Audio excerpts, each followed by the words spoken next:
So hi, one of the Good Noise Podcasts here with Shane from Same Gods. We're going to ask him some questions today. I'm going to start. So what inspired the creation of the band, and what does the band name mean? So the creation of the band was by Brendan and Steve, the guitar player and the drummer. And they kind of Brendan had some songs, some like riff ideas and whatnot, and he kind of started working with Steve, and they started jamming together and all that. And then they then roped in John, the singer, and John was traveling at the time, so they were kind of just like working with him almost in passing while John was on the road. And then they approached me, and at first it was kind of like a hey, we have these songs, and you want to like lay bass on them, and it'll be just like a studio thing. And so kind of started out like that, and then we got in the room, started practicing all that, and it turned into be kind of more like a band. We were like, let's do it. So that's kind of how the band started. In terms of the name, it comes from a John Prine song called "Pretty Good." Actually, John, the singer, John, our singer, named the band pretty much. It was his suggestion and his reference and everything, and we really liked it. But yeah, the song's called "Pretty Good" by John Prine, and that's what has inspired our name. All right. All right, sick. Yeah. So, congrats on your newest release, Worried Eyes. How do you feel about the response so far? Honestly, pretty great. I mean, we weren't sure really what to expect, and I know that we weren't expecting the response we've had. It was the type of thing where we felt really good about the songs. We kind of did a listen through the final mixes and everything, and it was like, yeah, like this is where we want to be at.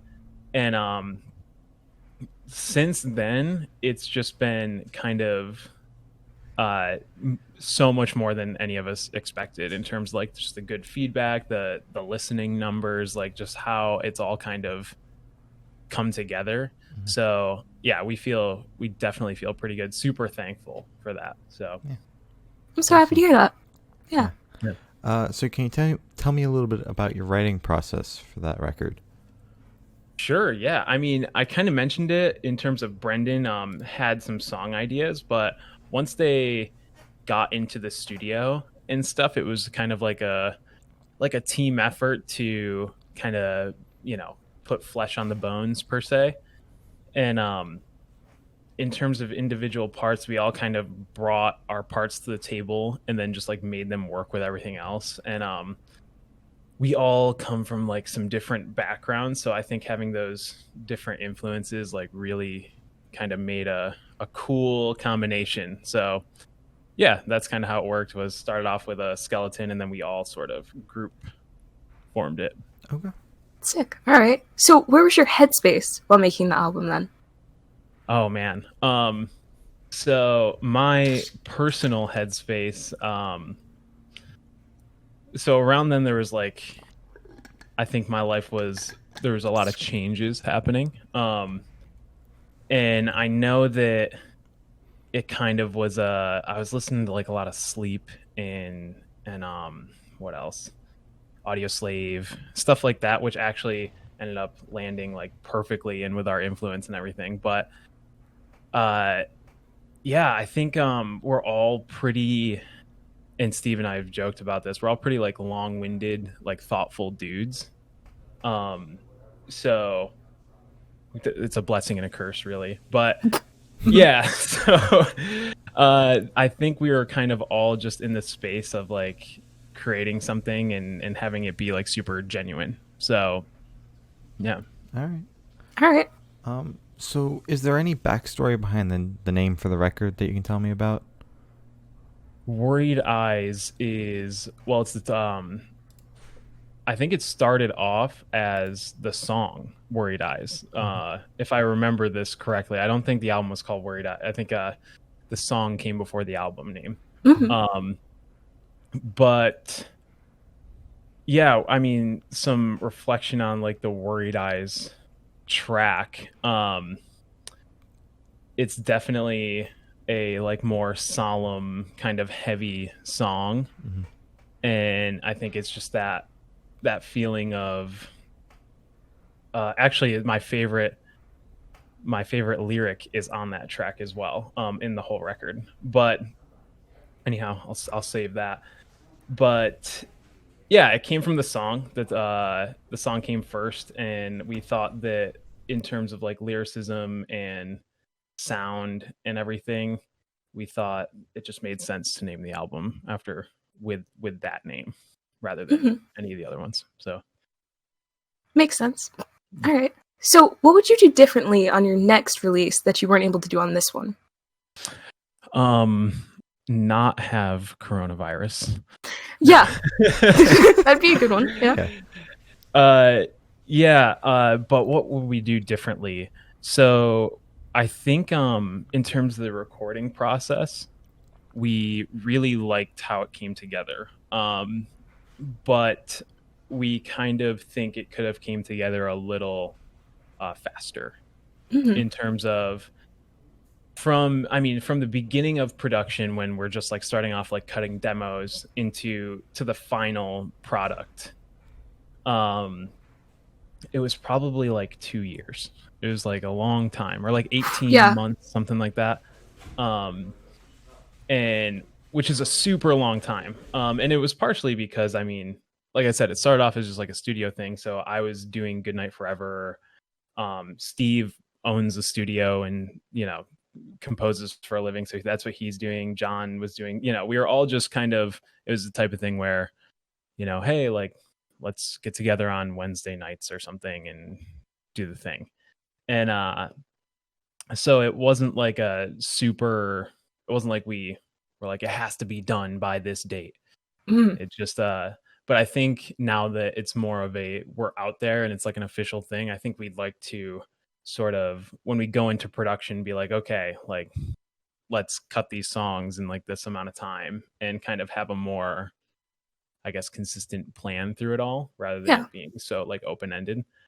But in regards to the sounds we got and everything, I think we're gonna definitely be revisiting some of the techniques we used, and we definitely kind of went off the map a little bit in regards to our tracking and actual like audio side of things, like kind of nerdy stuff. But yeah, I think that's what we would change, is the time frame.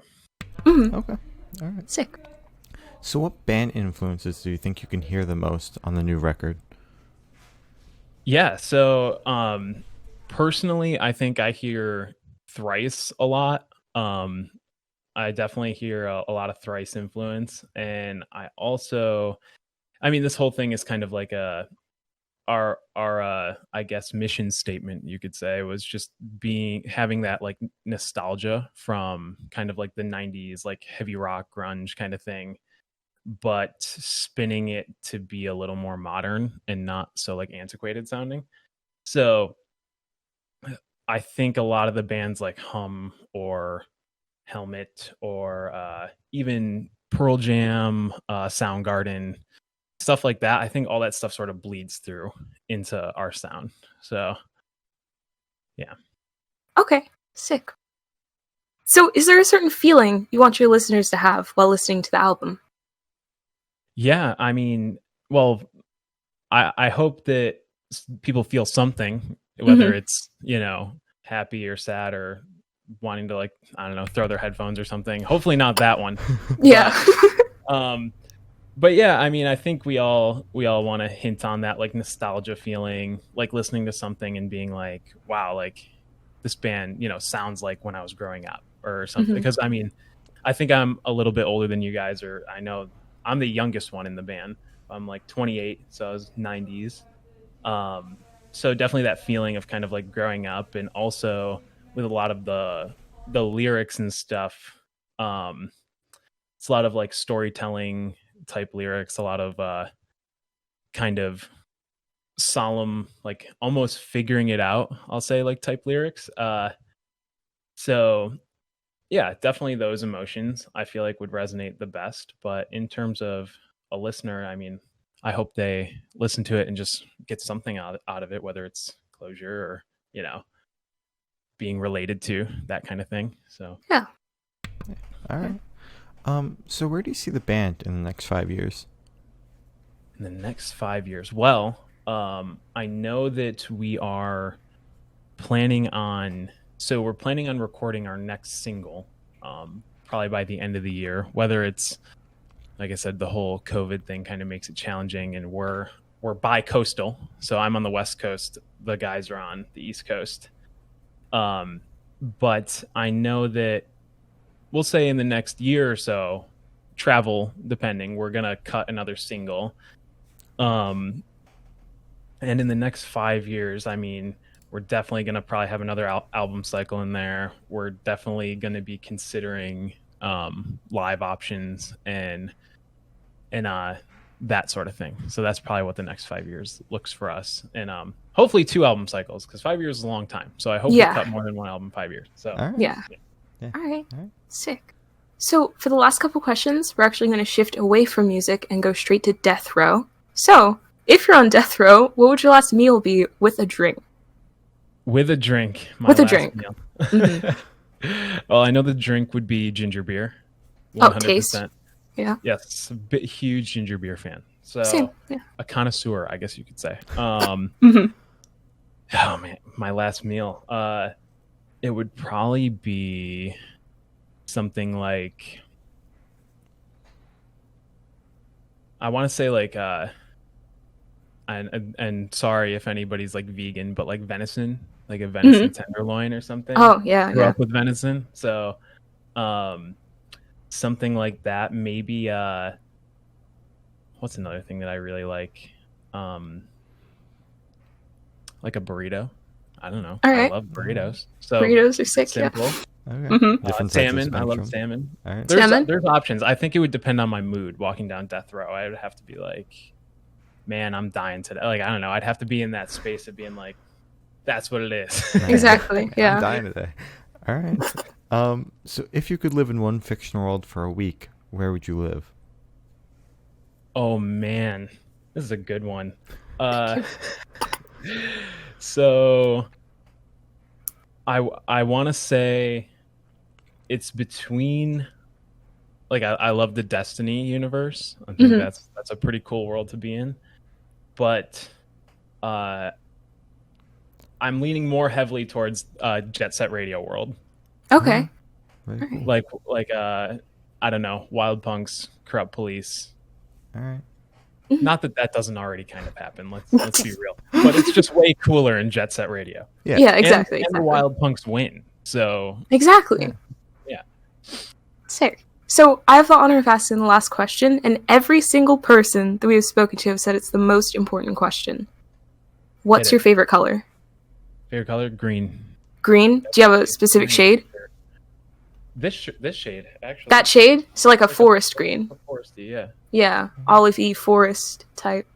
Yeah, olive forest green. Any green though, really. I mean, it's good. Like the right. video button down here on our Discord call. Mhm. That's a good green.